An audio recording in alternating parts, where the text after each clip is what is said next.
Ephesians chapter 6. We're hitting the last chapter of Ephesians. We've been here for, it's 36 sermons, so a while. Some of them have taken 3 weeks or 4 weeks. But anyway, this is an incredible piece of Scripture. So I want to go, and I'm already short of time, but we're probably going to go over a few minutes today. So it'll take 2 sermons to do this. We're going to talk about the parents and children first today in verses 1 through 4.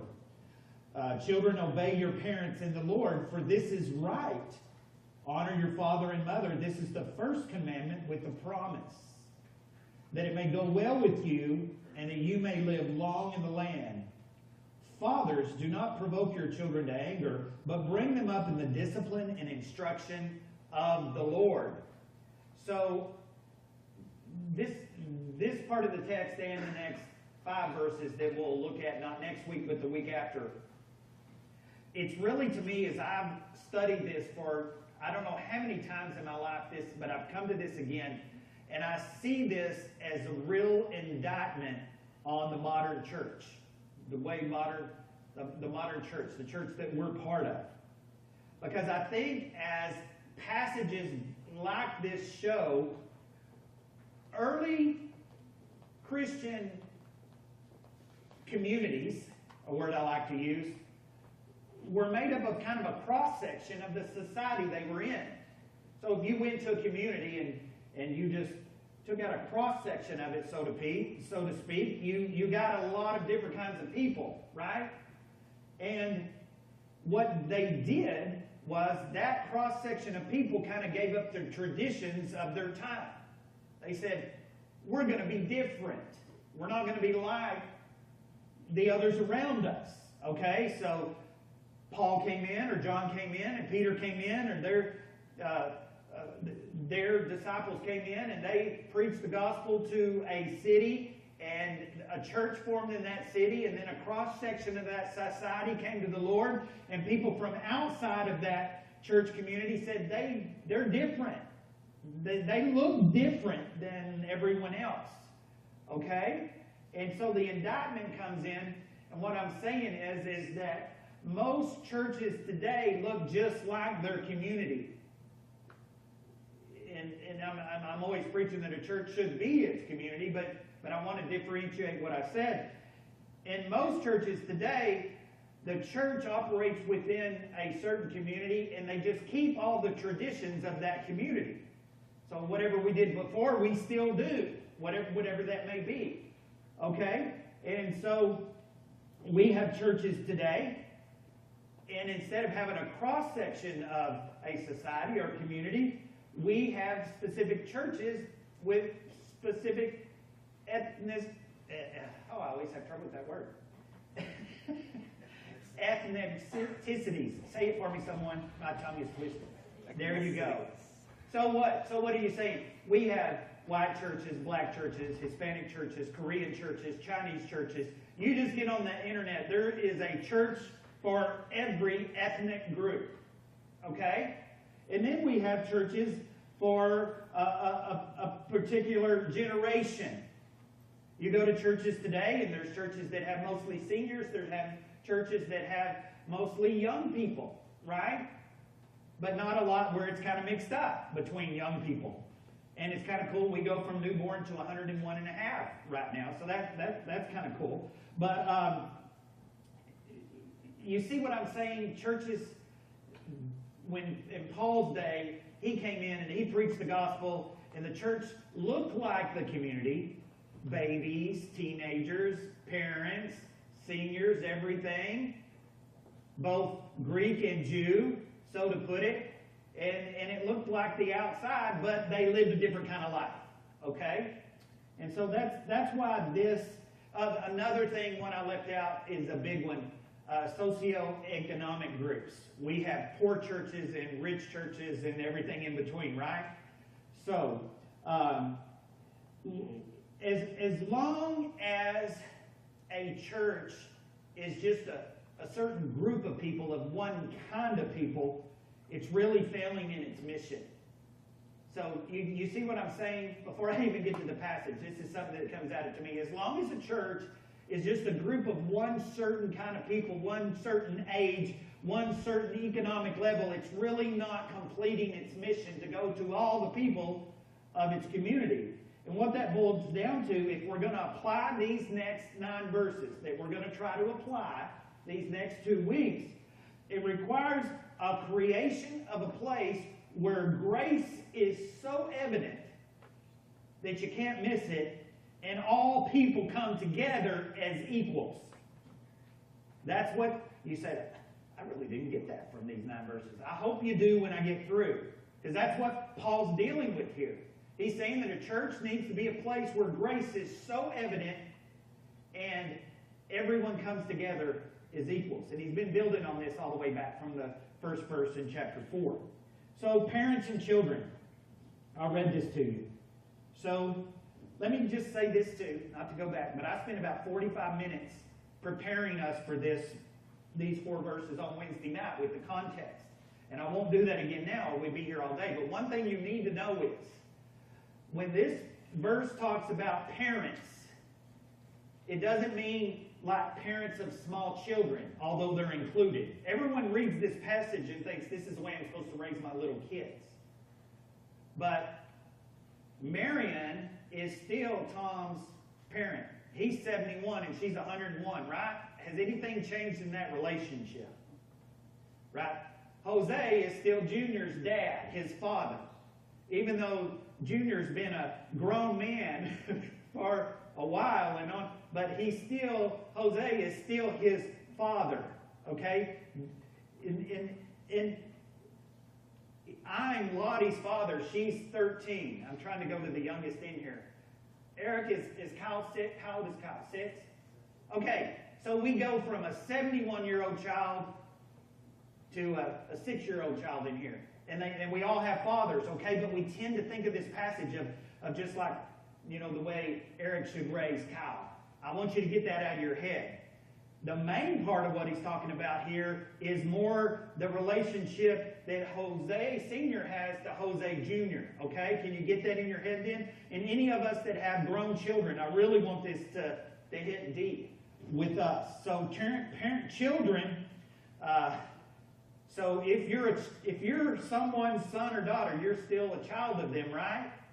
So some people read this passage and think, I'm beyond that, I'm 18, that's not talking to me. No, it is. Children, obey your parents in the Lord, for this is right. Okay? I think seniors really picked up on this already, where I'm going. Honor your father and your mother. Which, this is great because back then, this was a big thing. Honor my mother, what? She's just the servant of my dad. No. They talk about Paul in some chauvinistic ways. No, this was a big deal to honor your mother. This is the first commandment with the promise. Why? That it will go well with you. So let's go into this. And this text addresses children first, but because that's kind of the way the traditional house codes went. But ideally, parents should be addressed first because they develop long before children do, right? Hopefully. I don't know. We had James when we were 18, and I think we did a little growing up with him. But anyway, still, technically, parents develop before the child does. They should. They should. Some of you are thinking about your children. You're thinking, no, they have children, and they're still. But anyway. This text is an attempt to bring home what Paul is talking about in 4:1 through 5:21. The tolerant love, the humility, and the mutual submission that he's been trying to hammer into us in all of our relationships. And I've been trying to do the same thing for us as a church. But Paul's saying it starts where? With your family. He's saying these ethics, these morals, they start at home, in the household, right? And let me just say this. It's the first thing non-Christians want to point to with us Christians, right? They say, well, some of you Christians, you have a who you are in public, and then there's a who you are in the house. It's kind of a cop-out for them, right? They're trying to say, you're different in the house than you are with your church people or up at the church. Unfortunately, that's kind of true of everybody. We're a different person in public than we are at home. It's not a biblical saying, but haven't you heard it said that we're often hardest on those we love the most? Is that not true? The more marriage counseling I do, I have no doubt sometimes that these people love their wife or their husband, but they're the hardest on them than anyone else. So kind of with that said, that happens to Christians. Sometimes that happens. The household isn't what it appears to be on the outside. But so let me just say this. Because of that, the most important witness we have, I mean, you think about that. We think sometimes, what's our most important witness? Who is our most important disciple? It's in the house. It's in the house. Let me just tell y'all right now, if Emma or Lottie were ever in trouble, they come first. They do. I'm telling you, if their salvation, I'm going to put them first. God gave them to me with the purpose that I lead them to Jesus. Okay? Oh, I'll move on for there. I don't have time to chase the trail that just came into my mind, so I won't. But that said, life is tough, right? It is. There's no doubt about it. And I'll say this, and this drives home what I'm talking about in this not thinking of it as like 25-year-old father, young child, or whatever. I have run into many older parents whose children have turned their back on Jesus. And it is killing them. It is killing them. They don't know what to do. And it is even more tragic when the reason that child has turned away from Jesus has something to do with the parent, with what goes on in the household, with what went on in the household, what still may go on in the household. So the integrity of our faith, who we are in Jesus, starts at home.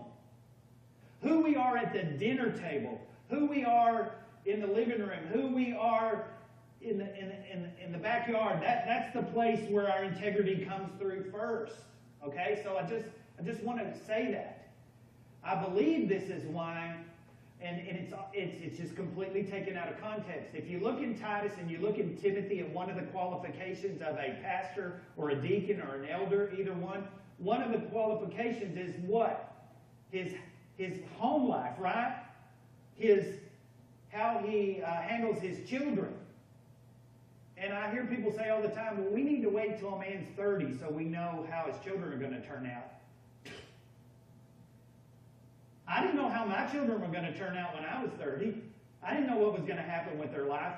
And this goes into the fact that it goes, in this culture, a father was a father till the day he died. He was the father of the household, of the clan, till the day he died, right? And so I think this goes into Latin culture. They still get this. Still Asian cultures too. I think we may be the only culture that doesn't get this. When we turn 18, we become the Lord of ourselves. And Dad, everything we thought Dad knew, well, it just all of a sudden got, secondary to what we think we know. But in this culture and in a lot of cultures today, it's not that way. Dad is still the elder. He's still the one we go to. Okay? But in the other way, he's still the one. Till the day he dies, he's responsible for the spiritual condition of his children and his grandchildren and his great-grandchildren. Okay? So you get this picture. So let's talk about parents. It's a hard job. It's a hard job. It's not like grandparenting, I'll tell you that. It's a lot harder than grandparenting.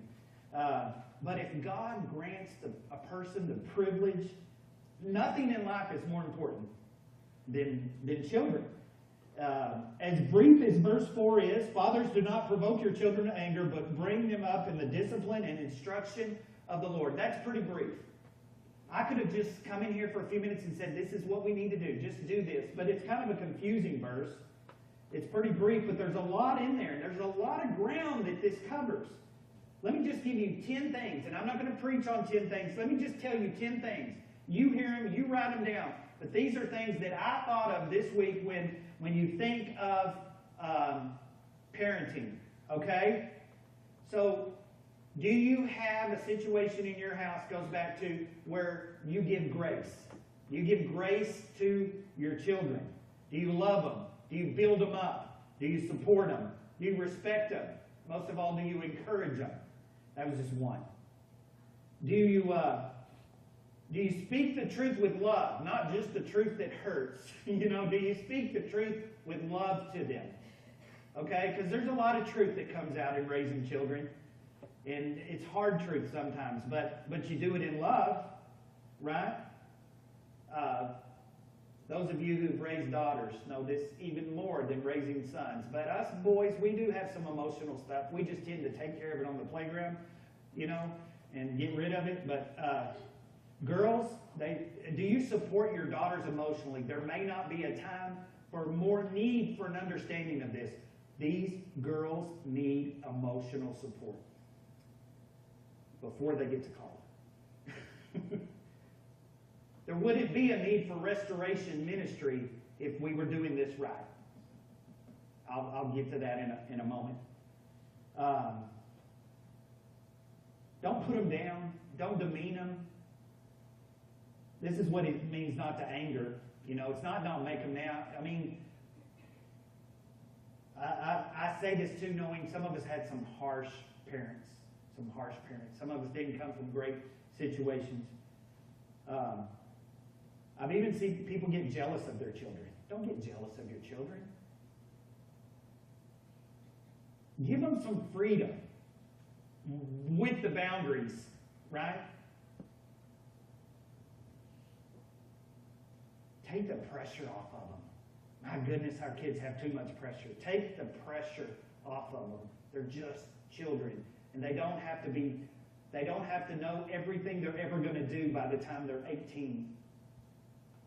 There's a song that came out in 1996 before my kids graduated.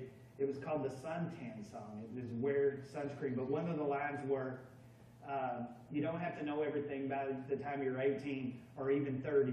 Some of the most interesting people I've ever known didn't know what they were going to do when they were 40. And I found that to be true in my life. Give your children room to change and be creative. And then, this is hard, and I've never been able to convince people not to do it. Stop living your childhood through theirs. It's their childhood. Let them live it. Okay? I wouldn't have had so many concussions if my dad would have just let me play soccer like I wanted to instead of bashing my head into football helmets. He wanted me to do what he wanted to do in football, and I remember it. My son never played football. I wanted him to play soccer, Brian. I mean, he was going to be... And he came home one day and said, Coach said I'd be a good wrestler. And I'm like, you've never done it in your life. 2-time state champion. We didn't even know what it was. Let them live out who they are. Let them figure it out and live out who they are. What does this take? It takes some time. It takes some communication skills. We have to learn to talk to our children. But we also have to learn to discipline them. There's a way to discipline them. Care for our children can't be an afterthought either. It can't be something we decide to do last. In our society, I realize both parents work a lot of the time. That is a reality. But some of our parents need to figure out how to do with less so that mom can be home with the child. I'm not being old-fashioned or chauvinistic. Or maybe dad needs to stay home. However it works out, these children need our time. Okay? But communication skills are the big one. No, I won't go there. I won't go there. And I'll just say this too before I move to the next point because I need to move on. Let me just say this because I've thought about this. The teenage years are a disaster for a lot of kids. And it's getting worse. Just keep up with it on the news and all these things going on. It doesn't have to be. The teenage years can be the best years of a child's life. But I'm telling you, it's going to depend on us to make them the best years. Let me move to the children now. So, as I said before, everyone in here who has a mother or a father, is anybody not in that? You can get a cup of coffee and go. If you don't have a mother or father, if you weren't born of a mother and father, you can get out of here right now. Okay.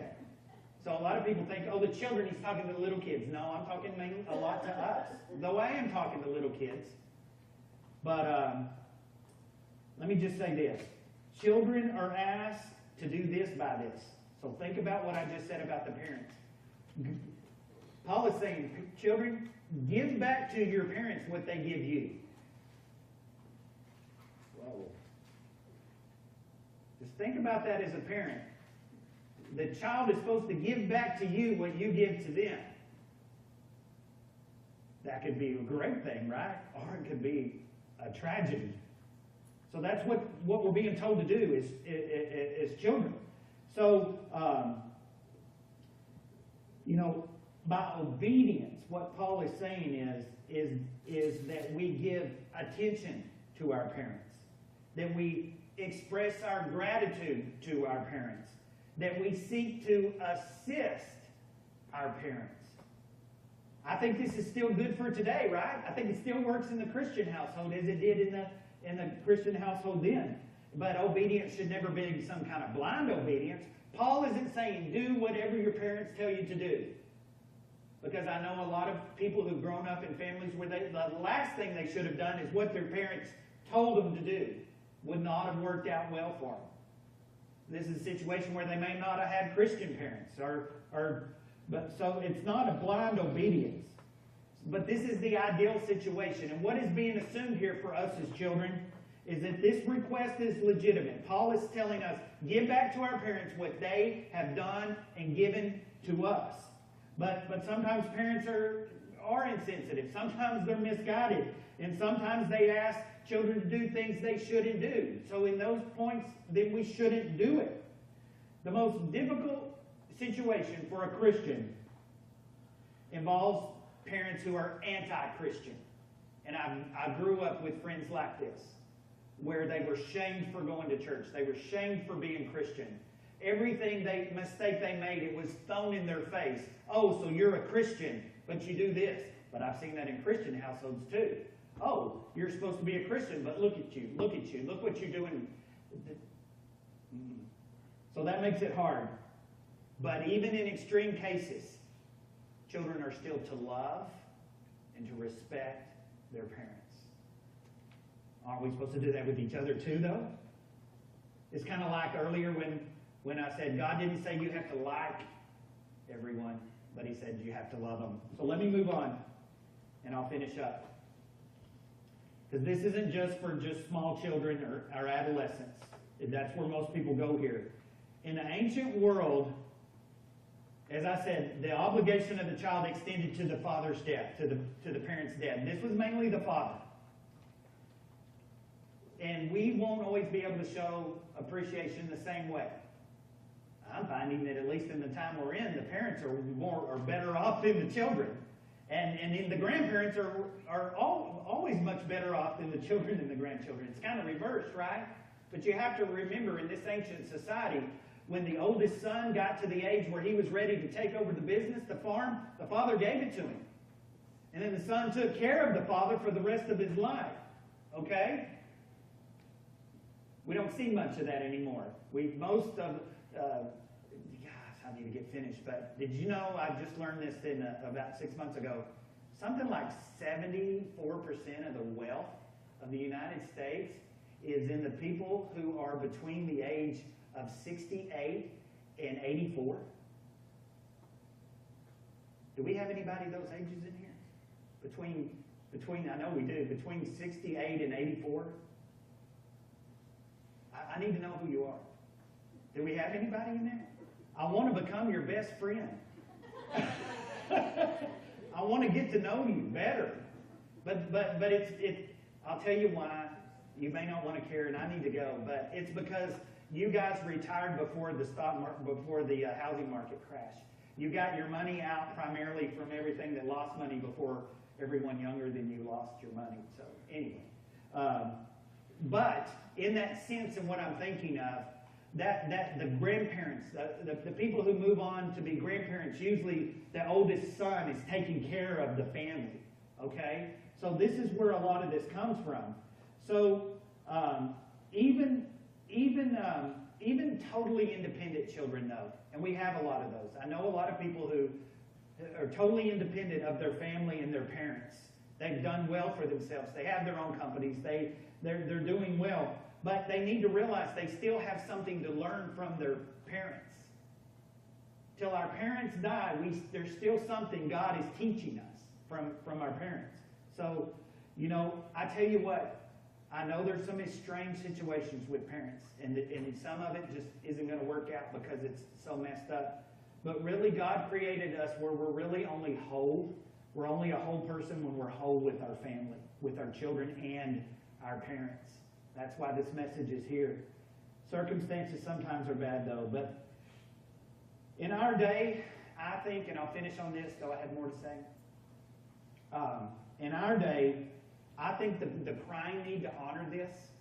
So honor your father and mother.